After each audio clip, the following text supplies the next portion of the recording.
Hello friends, నటసింహం Nandamuri Balakrishna గారి అఖండ 2 తాండవం చిత్రం అయితే పోస్ట్పోన్ అవ్వడం జరిగింది. ఈ మూవీని ఆపేయడం అయితే జరిగింది. దీనికి ముఖ్య కారణం ఎవరు అంటే 14 రీల్స్ ఎంటర్టైన్మెంట్ అనే సంస్థ. అవును, నిన్న లాస్ట్ వరకు మేము ప్రయత్నించాము మూవీ రిలీజ్ కి అని చెప్పి, ఎన్ని చేసినా మా వల్ల అవ్వలేదంటూ రాత్రి 12 గంటలకు ఒక ట్వీట్ అయితే వేశారు. కానీ దీనికి ముఖ్యంగా ఆగిపోవడానికి కారణం ఈ 14 రీల్స్ ఎంటర్టైన్మెంట్. వాళ్ళకి సంబంధించి కొన్ని ఫైనాన్షియల్ ఇష్యూస్ ఉన్నాయి. అది నిన్న మార్నింగే మద్రాస్ హైకోర్టు ఈ మూవీని హోల్డ్ చేయమని చెప్పి, అంటే రిలీజ్ ని ఆపమని చెప్పి నిన్న మార్నింగ్ ఉత్తర్వులు జారీ చేసింది. అయినప్పటికీ కంప్లీట్ క్లియర్ ఇన్ఫర్మేషన్ ఇవ్వకుండా మిస్లీడ్ చేస్తూ, ఫ్యాన్స్ ని మిస్లీడ్ చేస్తూ, థియేటర్ యాజమాన్యాలను మిస్లీడ్ చేస్తూ మూవీని రేపే రిలీజ్ అంటూ, ఇంకా సేపట్లో బుకింగ్స్ అంటూ డైలమా గురి చేసి అభిమానుల తీరని బాధని మిగిల్చారు ఈ 14 రీల్స్ ఎంటర్టైన్మెంట్. అంటే వాళ్ళకు కూడా ఇబ్బందే, కానీ ఇలాంటి పెద్ద సినిమాని హ్యాండిల్ చేసినప్పుడు, ఇలాంటి పెద్ద యాక్టర్లని హ్యాండిల్ చేసినప్పుడు కొంచెం మనం చూసుకోవాలి కదా, ఇలాంటి ఇష్యూస్ రాకుండా. ఈ ఇష్యూ అనేది కేవలం ఒక్క రోజు కాదు. ఈ ఇష్యూని నేను క్లియర్ గా వివరించడానికి ట్రై చేస్తా. మీరు మాత్రం మన ఛానల్ ని కొత్తగా చూస్తున్నట్లయితే లైక్, షేర్ చేసి సబ్స్క్రైబ్ చేయండి.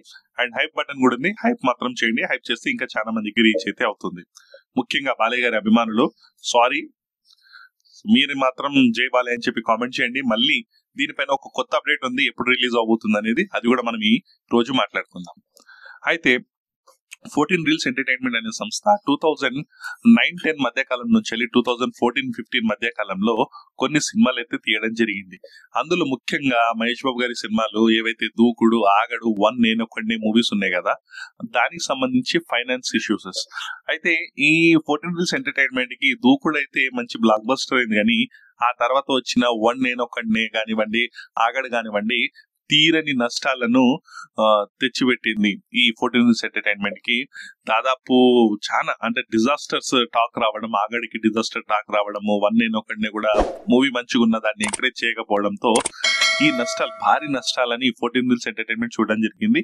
అయితే ఈ నష్టాలు ఈ మూవీ తీయడం ఎక్కడి నుంచి అంటే, ఫైనాన్సర్స్ ఏదైతే ఫైనాన్సర్స్ ఉంటారు కదా, హీరోస్ ఎంటర్టైన్మెంట్ దగ్గర నుంచి, ఇంకొంతమంది దగ్గర నుంచి ఫైనాన్స్ తీసుకొని ఈ మూవీని అయితే తీయడం జరిగింది.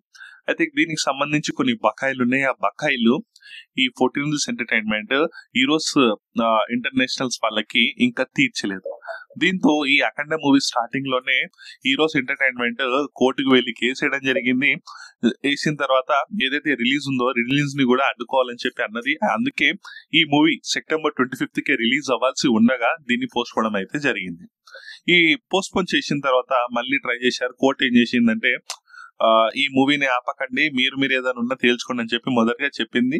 దీన్ని మళ్ళీ రీఅపీల్ చేస్తూ హీరోస్ ఇంటర్నేషనల్ మళ్ళీ కోర్టుకి ఆశ్రయించడం జరిగింది. ఆశ్రయించిన తర్వాత దాదాపు 28 నుంచి 30 కోట్లు బకాయిలు 14 రీల్స్ ఎంటర్టైన్మెంట్ ఇచ్చేది ఉంది. సో అది ఇవ్వకుండా మూవీని వీళ్ళు రిలీజ్ చేస్తున్నారని చెప్పి కోర్టులో అప్పీల్ చేశాక కోర్టు నుంచి ఒక తీర్పు వచ్చింది, మద్రాస్ హైకోర్టు నుంచి. ఆ తీర్పు ఏంటంటే, మీరు ఏదైతే 28 crores ఏదైతే బాకీ ఉన్నారో హీరోస్ ఎంటర్టైన్మెంట్ కి, వాటికి మీరు క్లియర్ చేయాలి వెంటనే. దానికి తగ్గట్టు వాళ్ళు కూడా దాన్ని 50%, అది కాకుండా ఇంట్రెస్ట్ ని కూడా అడగడం జరుగుతుంది. దీంతో ఒక్కసారిగా ఏమైపోయింది, ఈ మూవీ నిన్న మార్నింగే మద్రాస్ హైకోర్టు కంప్లీట్ రిలీజ్ ని ఆపేయాలని చెప్పి ఉత్తర్వులు జారీ చేసింది. ఆ తర్వాత మూవీ టీం అయితే ప్రయత్నించింది, దీన్ని ఎలాగో అలా చేసి ఆపడానికి ట్రై చేసింది, మూవీ రిలీజ్ సవ్యంగా జరిగేలా ట్రై చేసింది 14 రీల్స్ ఎంటర్టైన్మెంట్. కానీ వాళ్ళకు ఆ టైం కి అంత డబ్బు అనేది సెట్ అవ్వలేదు. ఎందుకంటే ఎంత ప్రొడ్యూసర్స్ ఉన్నా కూడా సడన్ గా ఒక్కసారిగా ఆ డబ్బులు మళ్ళీ అంత డబ్బు 30 కోట్ల డబ్బు అనేది అరేంజ్ చేయడం అంటే చాలా కష్టం, మన అందరు కూడా తెలిసిందే. కానీ ఇక్కడ తప్పు 14 రీల్స్ ఎంటర్టైన్మెంట్ ఎందుకంటున్నా అంటే, సరే మీరు లాస్ట్ మూమెంట్ లో ట్రై చేయలేకపోయారు, అది మనందరికీ తెలుసు, దాన్ని మేము యాక్సెప్ట్ చేస్తాం. కానీ ఇంత పెద్ద ఇష్యూ పెట్టుకొని, ఇంత పెద్ద స్టార్ హీరో, టాలీవుడ్ సంబంధించి legendary actor, super star, pan ఇండియాలో రిలీజ్ అవబోతున్న మూవీ, ఒక భారీ ఎక్స్పెక్టేషన్స్ ఉన్న మూవీ, ఇంత హైప్ ఉన్న మూవీకి మీరు చేసేది సర్వనాశనం చేసేసారు అసలు. ఫస్ట్ డే 100 crores వస్తుందని చెప్పి, అది వస్తుందని చెప్పి, ఇది వస్తుందని చెప్పి థియేటర్లను ముస్తాబులు చేసి, కొందరైతే విదేశాల నుంచి కేవలం బాలయ్య గారి సినిమా చూడడం కోసం, బయట చూస్తే ఆ ఫీల్ రాదు, ఇండియాలో చూస్తే ఆ ఫీల్ వస్తుందని చెప్పి సొంత రాష్ట్రాలకు వచ్చి, విదేశాల నుంచి వచ్చి వాళ్ళు మూవీ చూడడం కోసం వచ్చారు. వాళ్ళ డబ్బులు వేస్ట్. ఫ్యాన్స్ యొక్క మనోవేదన, ఏ వేదనకు గురవుతున్నారు, వాళ్ళ ఆశలన్నీ అఖండ 2 పైనే పెట్టుకున్నారు. వాళ్ళు మానసికంగా ఎంత కుంగిపోయారు. తీరా లాస్ట్ కి ఎప్పుడు మళ్ళీ అది కూడా లాస్ట్ 12 గంటల టైంకి వచ్చి, అంటే ఎగ్జాక్ట్ చెప్పాలంటే 11:42 టైంకి వచ్చి విత్ హెవీ హార్ట్ అని చెప్పి చెప్పడం జరిగింది. మూవీ అయితే పోస్ట్పోన్ జరిగింది, కొత్త డేట్ ని మళ్ళీ మేము ప్రకటిస్తామని చెప్పి మూవీ మేకర్స్ ఎవరైతే 14 Wheels ఎంటర్టైన్మెంట్ వాళ్ళు ఉంటారో ఇది చెప్పడం జరిగింది. కానీ ముమ్మాటికి ఇది తప్పు 14 Wheels ఎంటర్టైన్మెంట్. ఎందుకంటే ఇలాంటి ఇష్యూస్ ఉన్నప్పుడు దాన్ని సార్ట్అవుట్ చేసుకొని, ఎందుకంటే ఇంత పెద్ద సినిమా, సాక్షాత్తు బాలకృష్ణ గారి మూవీ ఇది, టాలీవుడ్ సూపర్ స్టార్ అనే లెజెండరీ యాక్టర్, అలాంటి హీరోకి ఇలాంటి అనుభవం ఎదురవడం అంటే చాలా బాధాకరమైన విషయము. ముఖ్యంగా ఫ్యాన్స్ లని గొర్రెలు చేసిండు. ఎందుకంటే మార్నింగ్ తెలిసినప్పటికీ ఈ ఇష్యూ నడుస్తుందన్నప్పటికీ దీన్ని సార్ట్అవుట్ చేయకుండా, లేకుంటే ముందుగానే ఒక ఇన్ఫర్మేషన్ ఇవ్వకుండా ఇలాంటి ఛాన్సెస్ ఉన్నాయని చెప్పి ఏదో ఒకటి చేస్తే బాగుండేది. ఫ్యాన్స్ ని ప్రతి ఒక్క థియేటర్ ని పెళ్లి కూతుల్లా ముస్తాబ్ చేశారు ఫ్యాన్స్. వాటికి ఎంత చేసినా వాళ్ళకు ఒక బాధని మిగిలించినట్లయింది. దాంతో పాటు యాంటీ ఫ్యాన్స్ ఎవరైతే బాలకృష్ణ గారికి ఉంటారో వాళ్ళు ఒక రేంజ్ లో ట్రోలింగ్ చేస్తున్నారు. పెద్ద మాట్లాడతాడు, తొడలు కొడతాడు, అది చేస్తాడు, ఇది చేస్తాడు, సినిమాని రిలీజ్ చేయలేకపోయాడు అని చెప్పి యాంటీ ఫ్యాన్స్ ఎంత ట్రోల్ చేస్తున్నారు తెలుసు సోషల్ మీడియాలో. ఈ టైంలో బాలకృష్ణ గారి అభిమానులు మనోవేదనకు గురవుతున్నారు. దీంతో పాటు సీఎం గారి బొమ్మారిది అయినప్పుడే రిలీజ్ చేసుకోలేకపోయారు ఆయన సినిమానే. మరి బయట సినిమాలు ఇంకా వేరే సినిమాలకి ఎలా అండగా ఉండగలుగుతాడు?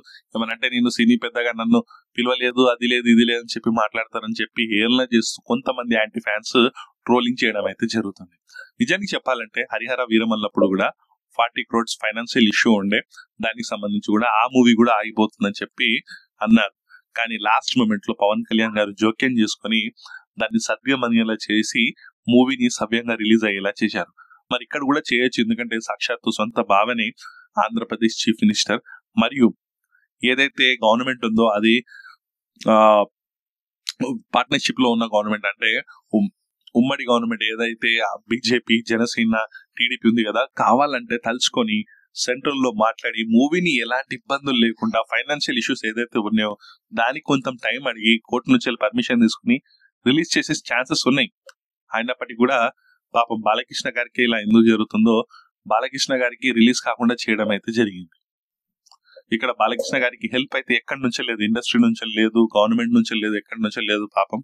అయితే మనకు రీసెంట్ గా అప్డేట్ ఒకటి వచ్చింది. ఆ అప్డేట్ ఏంటంటే అఖండ 2 మూవీకి ఏదైతే ఫైనాన్షియల్ ఇష్యూస్ ఉన్నాయో ఆ ఫైనాన్షియల్ ఇష్యూస్ ని, ఆ బర్డన్స్ ని తీర్చడానికి ఏదైతే ఆంధ్రప్రదేశ్ లోని ఒక డిస్ట్రిబ్యూటర్ ఉన్నారు, అతను బాలకృష్ణ గారి వీరాభిమాని అంట, ఆ ఇష్యూస్ ని, ఆ డబ్బు ఏదైతే ఉందో దాన్ని కట్టడానికి నేను వస్తా. ఈ రోజు అయితే కోర్టులో డిస్కషన్ జరగబోతుంది దీని గురించి. సో హీరింగ్ జరగబోతుంది, దీని గురించి మాట్లాడి ఆ డబ్బుని తీర్చడానికి ఒక డిస్ట్రిబ్యూటర్ రావడం అయితే జరుగుతుంది. అండ్ బాలకృష్ణ గారు, బోయపాటి గారు కూడా వారి యొక్క రిమ్యూనరేషన్ నుంచి కాస్త డబ్బునైతే ఇవ్వడం అయితే జరుగుతుంది అన్నట్లు తెలుస్తుంది. సో ఇది జరిగి ఒక మంచి రిలీజ్ అవ్వాలని చెప్పి కోరుకుందాం. సో నన్ను అడిగితే ఇప్పుడు ఎలాగూ డ్యామేజ్ అయితే జరిగిపోయింది. సరే, కొంతమంది ఏమంటారంటే ఇంత హైప్ ఉన్న మూవీ హైప్ వెళ్ళిపోయిన తర్వాత హైప్ రాదని అంటారు. అవన్నీ ఏముండవు, బాలకృష్ణ మూవీ ఎప్పుడు వచ్చినా హైపే ఉంటుంది. సో దానికి తగ్గట్టు ఆ క్రేజ్, ఆ రేంజ్, బాలకృష్ణ గారు రిలీజ్ డేట్ చేంజ్ అవుతానో లేకుంటే ఇంకో ఏదో అవుతానో ఆ క్రేజ్ అనేది పడిపోదు. సో ఖచ్చితంగా ఈ మూవీ సూపర్ డూపర్ హిట్ అవుతుంది. ఎప్పుడు వచ్చినా ఈ మూవీ సూపర్ డూపర్ హిట్ అయ్యి మంచి సక్సెస్ అవ్వాలని చెప్పి కోరుకుందాం. మంచి డేట్ నన్ను అడిగితే నేను ఏం చెప్తానంటే, ఎలాగో డ్యామేజ్ అయిపోయింది, ఈ డేట్ అయితే వెళ్ళిపోయింది. సో December 25th అనేది బెస్ట్ డేట్ అని చెప్పి నేను అంటే, ఎందుకంటే సంక్రాంతిలో ఆల్రెడీ మూవీస్ అన్ని లాక్ అయిపోయాయి, చాలా మూవీస్ ఉన్నాయి, ఆల్రెడీ 7 మూవీస్ ఉన్నాయి. స్ట్రేట్ తెలుగు మూవీస్ 4 ఉన్నాయి, అవి కాకుండా డబ్బుడ్ మూవీస్ 3 ఉన్నాయి. సో థియేటర్ లొకేషన్ దొరకడము, కలెక్షన్స్ రావడం అనేది చాలా కష్టం. December 25th festival season, festival time, new year కి దగ్గర ఉంటది, వీకెండ్. సో అందరు ఎంజాయ్ చేసేలా ఉంటుంది. దానికి తగ్గట్టు మంచి టాక్ వస్తే, మంచి కలెక్షన్స్ వస్తాయి, లాంగ్ వీకెండ్ కాబట్టి ఈ డేట్ అయితే బాగుంటుంది. మేకర్స్ ఇప్పటికైనా ఆ ఇష్యూస్ అన్ని సార్ట్అవుట్ చేసి ఈ మూవీని సవ్యంగా రిలీజ్ చేయాలా ప్లాన్ చేసుకోవాలి. December 25th అయితే ఇంకా బాగుంటుందని చెప్పి నాకు ఒపీనియన్. మీ ఒపీనియన్ కూడా December 25th అయితే December 25th అని చెప్పి కామెంట్ చేయండి. ఈ వీడియోకి ఇంతే గైస్. మీరు మాత్రం మన ఛానల్ ని లైక్, షేర్, సబ్స్క్రైబ్ చేయండి. ముఖ్యంగా బాలయ్య గారి అభిమానులు జై బాలయ్య అని చెప్పి కామెంట్ సెక్షన్ పగిలిపోయేలా కామెంట్ చేయండి, హైప్ చేయండి. ఇంతే గైస్, నెక్స్ట్ వీడియోలో మనం మళ్ళీ కలుద్దాం. అంతవరకు by bye friends, signing off.